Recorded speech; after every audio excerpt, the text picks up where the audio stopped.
പരിശുദ്ധ പരമ ദിവ്യകാരുണ്യത്തിന് എന്നേരവും ആരാധനയും സ്തുതിയും പുകഴ്ചയും ഉണ്ടായിരിക്കട്ടെ. പരിശുദ്ധ പരമ ദിവ്യകാരുണ്യത്തിന് എന്നേരവും ആരാധനയും സ്തുതിയും പുകഴ്ചയും ഉണ്ടായിരിക്കട്ടെ. പരിശുദ്ധ പരമ ദിവ്യകാരുണ്യത്തിന് എന്നേരവും ആരാധനയും സ്തുതിയും പുകഴ്ചയും ഉണ്ടായിരിക്കട്ടെ. സ്വർഗസ്ഥനായ എൻ്റെ അപ്പ, ഇന്നത്തെ സുവിശേഷത്തിലെ കർത്താവ് പഠിപ്പിച്ചു തരുന്നൊരു കാര്യം അതാണ്. നിങ്ങൾ പ്രാർത്ഥിക്കുമ്പോൾ അപ്പനെ വിളിച്ച് പ്രാർത്ഥിക്കുക. നിങ്ങൾ പ്രാർത്ഥിക്കുമ്പോൾ അധികം കാര്യങ്ങളൊന്നും വേണ്ട, അപ്പാന്ന് വിളിച്ച് പ്രാർത്ഥിക്കുക. സ്വർഗസ്ഥനായ ഞങ്ങളുടെ പിതാവേ. ട്രാൻസ്ലേഷനിൽ വന്നിട്ടുള്ള കുറവാണെന്ന് നമ്മൾ പലതവണ സൂചിപ്പിച്ചു കഴിഞ്ഞിട്ടുള്ളതാണ്. പിതാവേ എന്നുള്ളൊരു വാക്ക് അവിടെ അങ്ങോട്ട് ചേരില്ല നമുക്ക്. ഈശോ തൻ്റെ വാക്കിൽ ഉപയോഗിച്ചത് അബ്ബ അബ്ബ അബ്ബ എന്നാണ്. അതായത് ഒരു കുഞ്ഞ് തൻ്റെ അപ്പനെ വിളിക്കാൻ ഉപയോഗിക്കുന്ന വാക്ക് എന്താണോ, അപ്പച്ചാന്നായിക്കോട്ടെ, ചാച്ചാന്നായിക്കോട്ടെ, ഡാഡി എന്നായിക്കോട്ടെ, പപ്പാന്നായിക്കോട്ടെ, അപ്പാന്നായിക്കോട്ടെ, സ്വർഗസ്ഥനായ എൻ്റെ അപ്പ എന്ന് വിളിച്ചൊന്ന് പ്രാർത്ഥിച്ചു നോക്കിയേ. കിട്ടണ ശക്തി ഉണ്ടല്ലോ. ഈശോയ്ക്ക് കിട്ടിയ ശക്തി അതായിരുന്നു എന്നേ.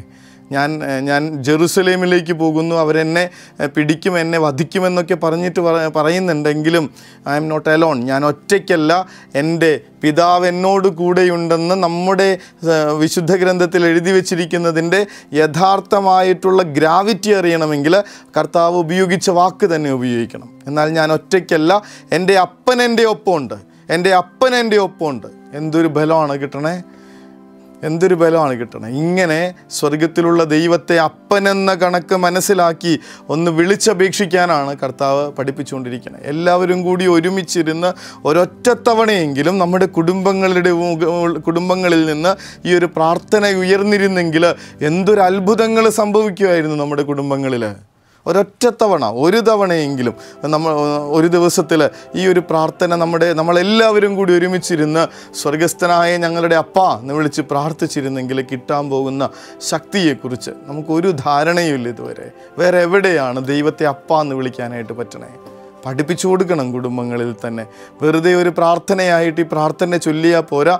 നേരെ മറിച്ച് എൻ്റെ കർത്താവ് പഠിപ്പിച്ചു തന്ന, സ്വർഗത്തെ നോക്കി പ്രാർത്ഥിക്കാനായിട്ട് പഠിപ്പിച്ചു തന്ന, ദൈവം ആരാണെന്ന് ഡിഫൈൻ ചെയ്തു തന്ന ഒരു പ്രാർത്ഥനയാണിത്. സ്വർഗത്തിലുള്ള ദൈവം എൻ്റെ അപ്പനാണ്, സ്വർഗത്തിലുള്ള ദൈവം എൻ്റെ അപ്പനാണ്, അപ്പൻ്റെ ഇഷ്ടത്തിനനുസരിച്ച് കാര്യങ്ങൾ നടന്നോട്ടെ എന്ന് പറഞ്ഞ് ജീവിതത്തെ ഏൽപ്പിച്ചു കൊടുക്കുന്നതാണ് ഇങ്ങനെ ഒരുമിച്ചിരുന്നുള്ള പ്രാർത്ഥനകൾ, കുടുംബ പ്രാർത്ഥനകൾ. എൻ്റെ അപ്പന് ഈശോ പറയും, നിങ്ങൾ ദുഷ്ടരായ നിങ്ങൾക്ക് നിങ്ങളുടെ മക്കൾക്ക് നല്ലത് കൊടുക്കണമെന്നറിയാമെങ്കിൽ സ്വർഗസ്ഥനായ പിതാവ് എത്രയധികമായി നല്ലത് നൽകില്ല, പരിശുദ്ധാത്മാവിനെ തന്നെ തരുമെന്ന് പറഞ്ഞേക്കണേ.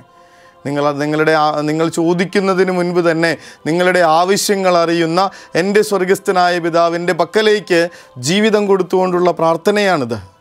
ഞാൻ ചോദിക്കുന്നതിന് മുൻപ് തന്നെ എൻ്റെ ആവശ്യങ്ങൾ അറിയുന്ന എൻ്റെ അപ്പൻ്റെ കരങ്ങളിലേക്ക് ജീവിതം മുഴുവൻ ഏൽപ്പിച്ചു കൊടുത്തുകൊണ്ട് നിൻ്റെ ഇഷ്ടം നിറവേറിക്കോട്ടെ എന്ന് പ്രാർത്ഥിക്കുന്ന നേരം കൊച്ചു രസ്യ പുണ്യവതിയെ വീണ്ടും ഓർക്കാണ്. പുണ്യവതി പറയുന്നുണ്ട്, സ്വർഗത്തിലുള്ള ദൈവം എൻ്റെ അപ്പനാണ്. ആ അപ്പന് വേദനിക്കുന്ന ഒന്നും തന്നെ എൻ്റെ ജീവിതത്തിൽ ഞാൻ ചെയ്തിട്ടില്ല. അതുകൊണ്ട് തന്നെ ഞാൻ ചോദിക്കുന്നതൊക്കെ എൻ്റെ അപ്പൻ എനിക്ക് ചെയ്തു തരണം. എന്തൊരു സിമ്പിളായിരുന്നു ആ പ്രാർത്ഥന, എന്തൊരു മഹത്വമുള്ളൊരു സ്പിരിച്വാലിറ്റിയാണെന്ന് ആലോചിച്ച് നോക്കണേ. സ്വർഗത്തിലുള്ള എൻ്റെ അപ്പനെ വിഷമിപ്പിക്കുന്ന ഒന്നും തന്നെ എൻ്റെ ഭാഗത്തു നിന്ന് ഞാൻ ചെയ്യില്ല. അതുകൊണ്ട് തന്നെ ഞാൻ ചോദിക്കുന്നതൊക്കെ എൻ്റെ അപ്പൻ എനിക്ക് ചെയ്തു തരണം. അങ്ങയുടെ നാമം പൂജിതമാകണം, അങ്ങയുടെ രാജ്യം വരണം, അങ്ങയുടെ തിരുമനസ് സ്വർഗത്തിലെ പോലെ ഭൂമിയിലും ആകണമെന്ന് പറഞ്ഞ് വിട്ടുകൊടുത്തിട്ടുള്ളൊരു കുടുംബത്തിന് എന്തെങ്കിലും പ്രയാസങ്ങൾ സംഭവിക്കാൻ കാവൽ പോലെ നിൽക്കുന്ന ഒരപ്പനെ സാധിക്കുമെന്ന് നിങ്ങൾക്ക് കരുതുന്നുണ്ടോ? ഒരപ്പൻ എങ്ങനെയാണ് തൻ്റെ കുടുംബത്തെ, തൻ്റെ പ്രിയപ്പെട്ടവരെ തിന്മയ്ക്ക് വിട്ടുകൊടുക്കണേ? ആരെങ്കിലും ഉപദ്രവിക്കാൻ വന്നാൽ പോലും, ആരെങ്കിലും കടന്നു കയറാൻ ശ്രമിച്ചാൽ പോലും ഇങ്ങനെ ആ കുടുംബത്തിന് ചുറ്റും ഒരു കോട്ടയായിട്ട് ഈ മനുഷ്യൻ നിൽക്കുന്നത് നമ്മൾ കാണണം. നമ്മുടെ അപ്പന്മാരെ നോക്കിയാൽ മതി. ഇന്നത്തെ പ്രാർത്ഥന അവർക്ക് വേണ്ടി കൂടെ കൊടുക്കുന്നത് നല്ലതാണ്. സ്വർഗത്തിലുള്ള ദൈവത്തെ കണക്ക് ഈ ഭൂമിയിൽ മക്കൾക്ക് തോന്നുന്ന വിധത്തിൽ ദൈവത്തെ കണക്ക് ജീവിക്കാനായിട്ട് നമ്മുടെ അപ്പച്ചന്മാർക്കൊക്കെ ഒരു ശക്തി കൊടുക്കണമെന്ന് പ്രാർത്ഥിക്കുക.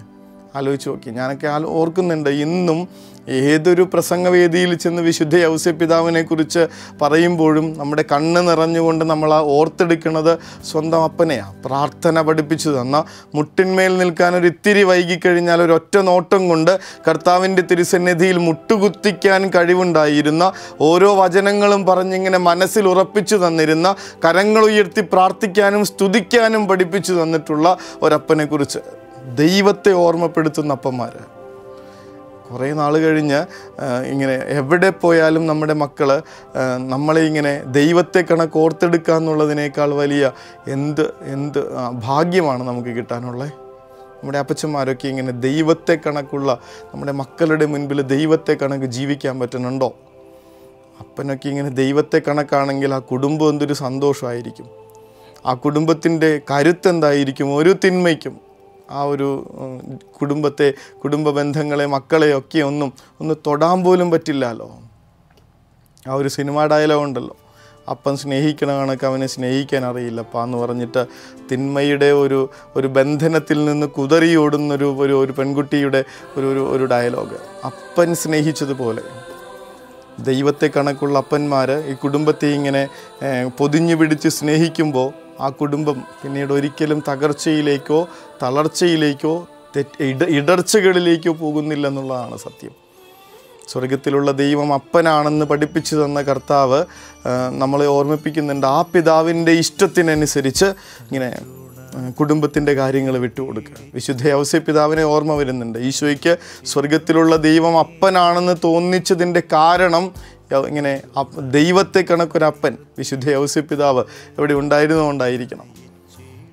അത് ആ സ്വർഗത്തിൻ്റെ ഇഷ്ടത്തിനനുസരിച്ച് മാത്രം, ദൈവം പറഞ്ഞതനുസരിച്ച്, സ്വർഗദൂതൻ പറഞ്ഞതനുസരിച്ച് മാത്രം തിരുക്കുടുംബത്തെ നയിച്ച ഒരാൾ. നമ്മുടെ അപ്പന്മാരെ സമർപ്പിച്ചുകൊണ്ട് പ്രാർത്ഥിക്കേണ്ടത് ഇതിനു വേണ്ടിയിട്ടാണ്. ദൈവം പറയണതനുസരിച്ച്, സ്വർഗത്തിൻ്റെ ഇഷ്ടത്തിനനുസരിച്ച് നമ്മുടെ കുടുംബങ്ങളെ നയിക്കാൻ നമ്മുടെ അപ്പന്മാരെ, അപ്പച്ചന്മാരെ ഒക്കെ സഹായിക്കണമേ എന്ന്. അങ്ങനെ അവർ ദൈവത്തെ ഓർമ്മപ്പെടുത്തുന്ന മനുഷ്യരായി നമ്മുടെ ഈ കുടുംബത്തിൽ ജീവിക്കട്ടെ എന്ന് പ്രാർത്ഥിക്കുക.